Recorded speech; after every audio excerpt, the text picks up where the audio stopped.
یہ British India کا map ہے۔ اس میں آج کل کے 4 ممالک شامل ہیں۔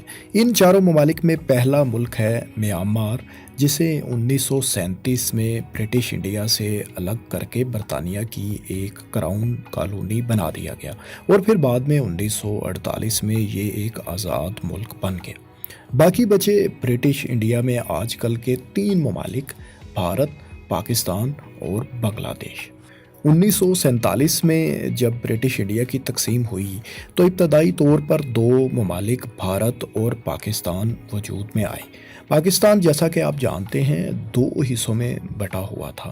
اس کا مغربی حصہ مغربی پاکستان کہلاتا تھا، جسے اب ہم اسلامک ریپبلک آف پاکستان کہتے ہیں، جبکہ مشرقی حصہ مشرقی پاکستان کہلاتا تھا، جو 1971 میں الگ ہو کر ایک الگ ملک بنگلہ دیش بن گیا تھا۔ اور یہ رہا بھارت، جو 1947 کی بر صغیر کی تقسیم کے بعد وجود میں آنے والا سب سے بڑا ملک تھا۔ لیکن کیا پورے کا پورا بھارت یہی ہے؟ نہیں، بھارت صرف اتنا سا نہیں، بلکہ اس میں 8,000 مربع کلومیٹر سے زائد رقبے پر پھیلے ہوئے خوبصورت جزیروں کا ایک گروپ بھی ہے، جنہیں بھارتی یونین میں شامل کر دیا گیا تھا۔ یہ جزیرے Andaman and Nicobar I lands کہلاتے ہیں۔ اب سوال یہ پیدا ہوتا ہے کہ نو آبادیاتی دور میں یہ جزائر تو برٹش انڈیا کا حصہ تھے، تو کیا پاکستان کا حق بھی ان جزائر پر نہیں بنتا تھا؟ ان جزائر کی اسٹریٹجک اور معاشی اہمیت کیا ہے؟ انڈمان اینڈ نکوبار جزائر کے علاوہ کیا اور جزیرے بھی تھے جو برٹش انڈیا کا حصہ تھے؟ اور کیا وہ سب کے سب بھارت کو مل گئے؟ کیا پاکستان اور بنگلہ دیش کو کوئی جزیرہ نہیں ملا؟ دوستو، یہی سب ہماری آج کی اس ویڈیو کا موضوع ہے، تو آئیے جانتے ہیں۔ Andaman and Nicobar I lands Indian ocean میں خلیج بنگال اور انڈمان سی کے سنگم پر واقع ایک آرکیپیلاگو یعنی چھوٹے بڑے جزائر کا ایک گروپ ہے۔ یہ جزائر بنیادی طور پر ایک آئی لینڈ چین کے 2 الگ الگ گروپس ہیں۔ شمال میں اس آئی لینڈ چین کو انڈمان کہا جاتا ہے، جبکہ جنوبی جزائر کے گروپ کو نکوبار کا نام دیا گیا ہے۔ نکوبار آئی لینڈز میں اندرا پوائنٹ بھارت کا انتہائی جنوبی پوائنٹ بھی ہے۔ یہ جزیرے مین لینڈ انڈیا کے قریب ترین زمینی علاقے سے تقریباً 1,000 کلومیٹر سے بھی زیادہ دور ہیں۔ چٹاگانگ بنگلہ دیش سے یہ جزیرے کم از کم 900 کلومیٹر کے فاصلے پر ہیں۔ میانمار سے ان جزائر کا کم از کم فاصلہ 300 کلومیٹر سے زیادہ ہے۔ انڈونیشیا کے سماٹرا آئی لینڈ کا نکوبار جزائر سے فاصلہ محض 160 کلومیٹر کے لگ بھگ ہے، جبکہ اسی ریجن میں واقع چھوٹے ملک سری لنکا کا فاصلہ ان جزائر سے 1200 کلومیٹر کے قریب ہے۔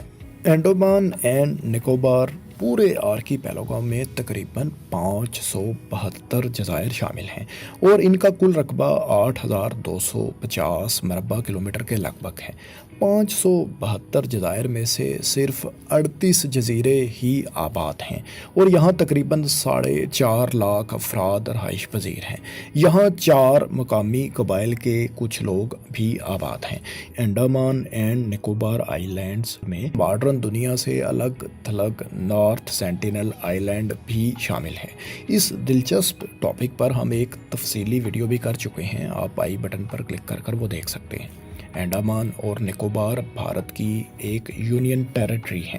پورٹ بلیئر اس ٹیریٹری کا کیپٹل ہے، اور جنگلات نے ان جزائر کے زیادہ تر رقبے کو اپنی لپیٹ میں لے رکھا ہے۔ ان جزائر پر انسانی زندگی کے شواہد ویسے تو ہزاروں سال پرانے ہیں، لیکن اگر ماڈرن نوآبادیاتی دور کی بات کریں تو ڈینش وہ پہلے یورپی تھے جنہوں نے یہاں ڈیرے ڈالے۔ 1755 میں ڈینش ایسٹ انڈیا کمپنی یہاں آئی اور ان جزائر کو 1756 میں اپنی کالونی بنا لیا۔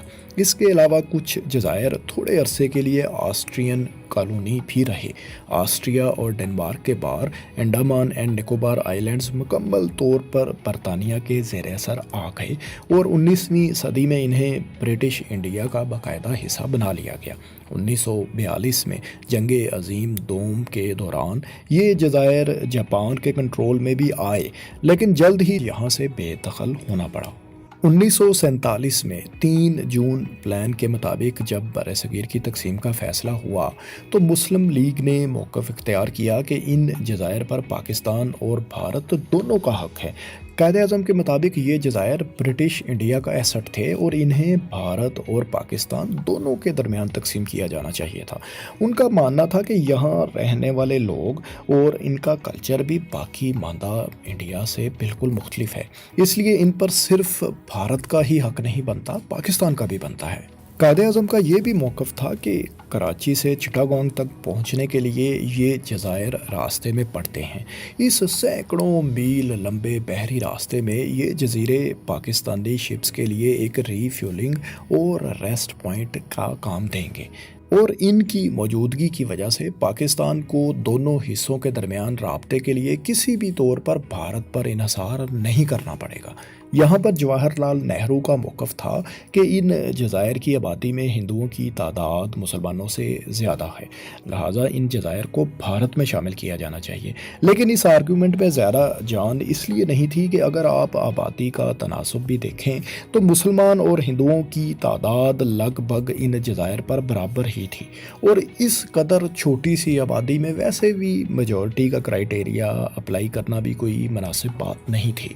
برٹش گورنمنٹ کا موقف یہاں بھارت اور پاکستان دونوں سے مختلف تھا۔ برطانیہ چاہتا تھا کہ ان جزائر کی اسٹریٹجک لوکیشن کی وجہ سے ان کا کنٹرول اپنے پاس ہی رکھے، یعنی کہ نہ تو یہ جزائر بھارت کا حصہ بنے اور نہ ہی پاکستان کا۔ ہندوستان کی آزادی کا بل پاس ہو جانے کے بعد وائسرائے ہند لارڈ ماؤنٹ بیٹن کے پاس وقت بہت کم تھا اور انہیں جلد ہی فیصلہ کرنا تھا۔ ویسے ذاتی طور پر ان کی ہمدردیاں بھارت کے ساتھ ہی تھیں۔ قائد اعظم نے اس وقت کے برطانوی وزیر اعظم اور لیڈر آف اپوزیشن سے آئی لینڈز کو انڈیپینڈنٹ ایکٹ کے سکوپ سے نکالنے کی درخواست بھی کی تاکہ اس معاملے پر بعد میں الگ سے مذاکرات کیے جا سکے۔ خیر، اس مسئلے کا کوئی حل تو نہیں نکل سکا اور ان جزائر کی ایڈمنسٹریشن کا حق بھارت کو ہی دے دیا گیا اور پاکستان کے حصے میں ایک بھی جزیرہ نہیں آیا۔ انڈمان اور نکوبار آئی لینڈز اسٹریٹجیکلی کس قدر اہمیت کے حامل ہیں، اس کا اندازہ اس بات سے لگائیں کہ یہ جزائر انتہائی مصروف ترین shipping route street of Malacca کے شمال مغربی دہانے پر واقع ہیں۔ یورپ، مڈل ایسٹ اور مشرقی ایشیا کے درمیان 40% بحری تجارت اسی تنگ سی اسٹریٹ کے ذریعے ہی ہوتی ہے۔ چین کی بات کی جائے تو اس کی 60% تجارت اسٹریٹ آف ملاکا کے راستے کے ذریعے ہی ہوتی ہے۔ ہر روز اس تنگ سی گھاٹی سے 300 بحری جہاز گزرتے ہیں۔ اس قدر پرائم لوکیشن پر واقع ہونا اسٹریٹجک لحاظ سے تو اہم ہے ہی، ساتھ ہی اکنامک پوائنٹ آف ویو سے بھی انتہائی اہمیت کا حامل ہے۔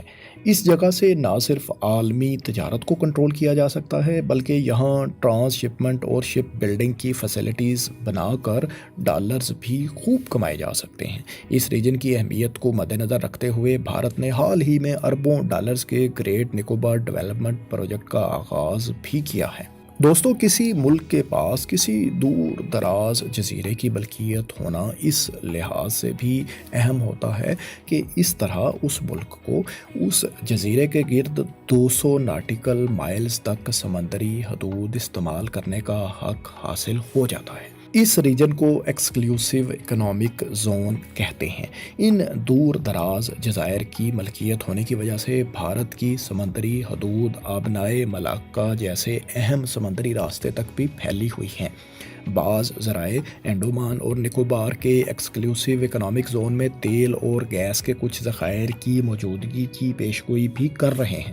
اس کے علاوہ فشنگ انڈسٹری کو بھی ظاہر ہے یہاں تک فروغ دیا جا سکتا ہے۔ یہاں آپ کو یہ بھی بتا دیں کہ نو آبادیاتی دور میں مین لینڈ انڈیا سے سینکڑوں میل دور انڈمان جزیرے پر برطانیہ نے ایک جیل بھی بنا رکھی تھی جسے کالا پانی کہا جاتا تھا۔ آزادی پسندوں کو اس دور دراز جیل میں بھیج دیا جاتا تھا اور انہیں یہاں کڑی سے کڑی سزائیں دی جاتی تھیں، اور یہ خوبصورت جزیرے اس وقت ہندوستان میں خوف کی ایک علامت سمجھے جاتے تھے۔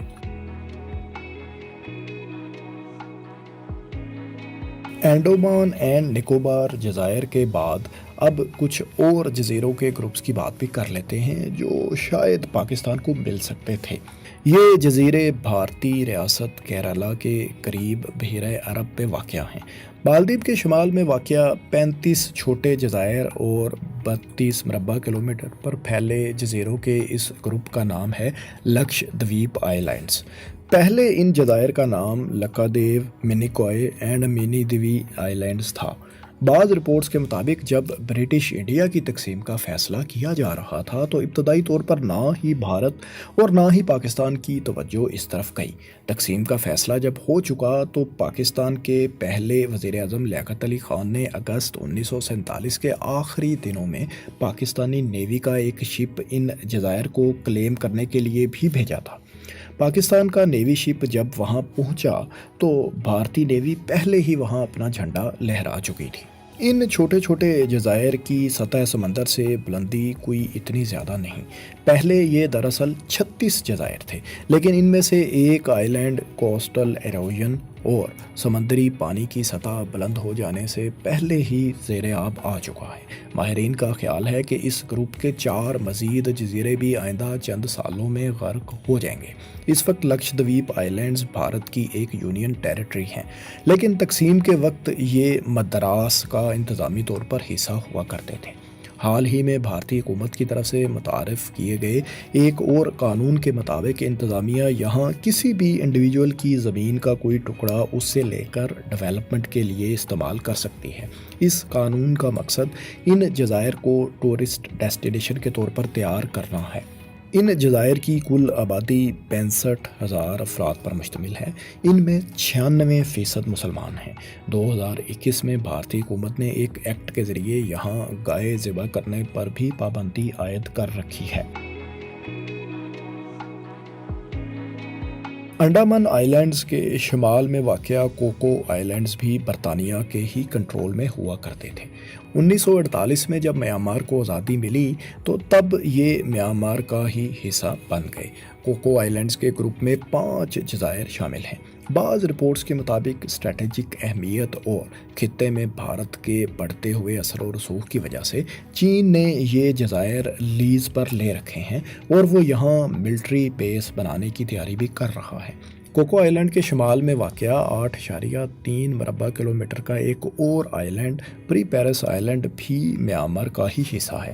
قدیم تاریخ میں اس پر آبادی کے تو کوئی شواہد نہیں ملتے، لیکن آج کل اس پر 50 کے قریب لوگ آباد ہیں۔ دوستو، برٹش انڈیا کے ان تمام جزائر کے بعد اب ہم آخر میں آپ کو یہ بھی بتا دیتے ہیں کہ بحیرہ عرب میں پاکستان کے آئی لینڈز کی تعداد 12 سے 15 ہیں جو آج بھی پاکستان کے پاس ہیں۔ بلوچستان کی ساحلی پٹی سے 25 کلومیٹر کے فاصلے پر بحیرہ عرب میں واقع استولا آئی لینڈ پاکستان کا سب سے بڑا جزیرہ ہے۔ اس کا رقبہ 6.7 مربع کلومیٹر ہے۔ اس کا دوسرا نام جزیرہ ہفت تالار یعنی 7 پہاڑیوں کا جزیرہ بھی ہے۔ اس پر کوئی آبادی نہیں۔ استولا کے علاوہ Manora, Baba and Bhit island, Bundal island وغیرہ بھی پاکستان کے قابل ذکر جزائر ہیں، لیکن ان میں سے کوئی بھی اس قدر خوبصورت نہیں کہ انٹرنیشنل ٹورزم کو اپنی طرف متوجہ کر سکے۔ دوستو، یہ تھی ہماری آئی لینڈز کے متعلق ویڈیو۔ آپ کو کیسی لگی؟ کیا آپ کو ان جزائر کے بارے میں پہلے معلوم تھا؟ اور آپ کا کیا خیال ہے، ان میں سے کیا کچھ جزائر پر پاکستان کا حق تھا یا نہیں؟ اور اگر یہ جزائر پاکستان کو ملتے تو کیا آپ یہاں کا وزٹ کرنا پسند کرتے؟